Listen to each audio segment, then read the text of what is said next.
Hey, what's going on, you guys? In today's video, I am going to show you how to show what you're playing on Discord Mobile. So let's start.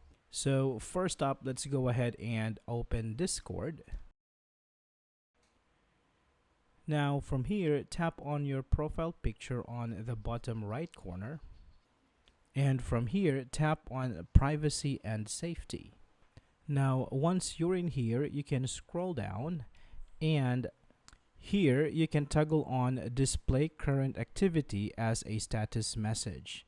Now once this is done, you can go back.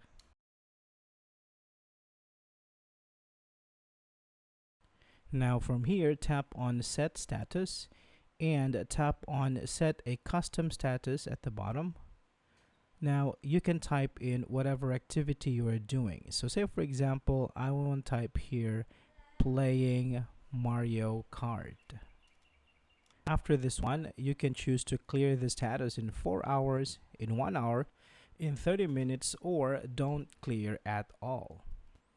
Now, this is the only option for you if you want to share what you are playing on Discord Mobile, because right now Discord Mobile do not automatically display what you are playing on your device. So I hope this is helpful for you guys. Thank you for watching, and I will see you in the next one.